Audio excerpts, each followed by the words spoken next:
Okay, now I'm gonna try not to fanboy here, but I have got Robert Llewellyn. Thank you for joining me, Robert. No problem. No, it's very nice to meet you. Very good to see you. Oh my gosh, look, fully charged.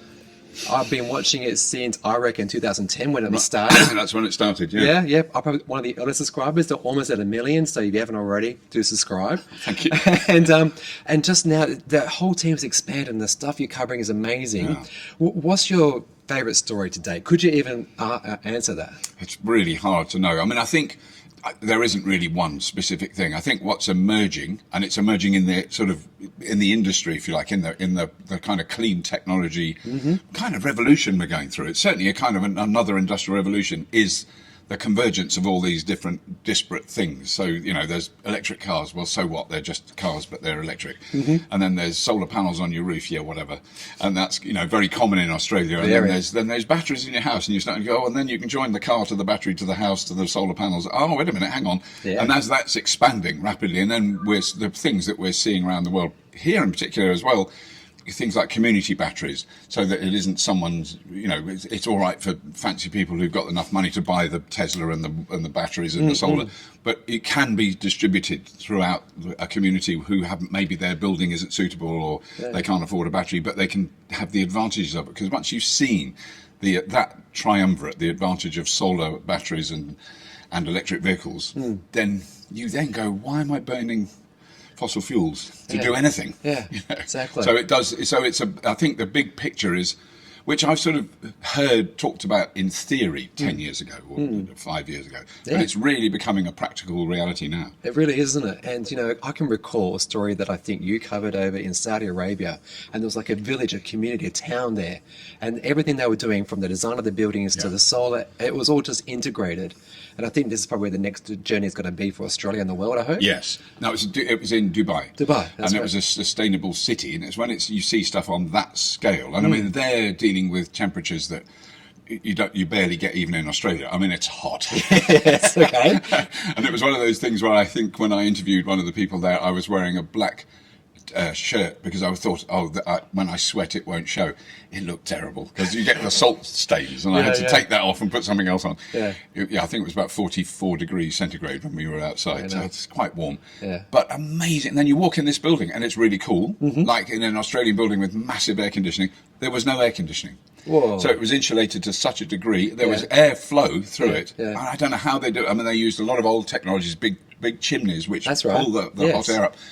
Amazing stuff they did there, and super low energy houses that were very comfortable to live in and very cheap to live in as well. Brilliant. So, you know, if you haven't already, they got Fully Charged Live. You got the podcast, and you know, you got a few different channels. Yeah. And this is Fully Charged Live, which I really appreciate you bringing to Australia.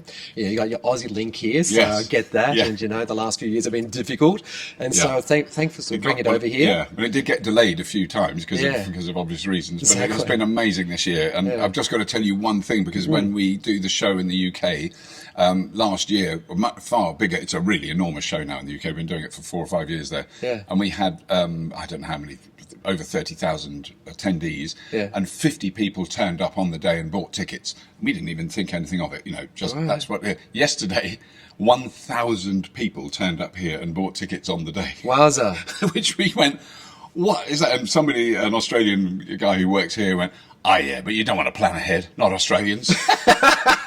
So we were very grateful, but we knew there were a lot of people coming yesterday. We did not calculate for an extra 1,000, so it was really, really, really jam-packed yesterday. Exactly, it was amazing. So great list of exhibitors. Like to see some more from, you know, some of the big car companies. They'll come next year. Yeah, exactly. They always take their time. Yeah, and you know, I'm not a Tesla fanboy, but you know, electrify everything. It'd be great to see more solar power, you know, heat pumps and things like that. Yeah. So what do you see the future of Fully Charged Live? Oh, well, I mean, you know, what's happened in the UK. So our first show in the UK was smaller than this, with less people. Wow. So it was a real struggle to get anyone to come along to it. Okay. Year 2 is this quantum leap, because what we now know happened here. All the car manufacturers came along yesterday. Sure. They bought tickets and they came to have a look and see what we were doing. And they'll all be, I'm not going to say they'll all be here next year, but a hell of a lot more will be. And that's what happened, exactly that pattern in the UK. Was the first year they didn't want to come.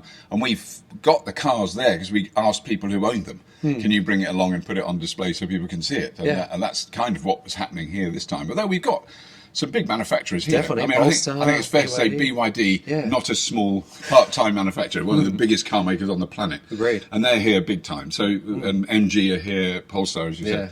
So that will expand, I'm sure. And it is a really interesting time in the automotive industry where it's becoming more and more obvious that if you don't transition to making electric vehicles, you're going to disappear. And the sooner we can get that message out. And I think it is there, but with the European car makers, there's some of them, not all of them, Volkswagen are a good exception, but they've been dragging their feet a bit and they go, oh, we do an electric car. Exactly. BMW, hello. Yeah.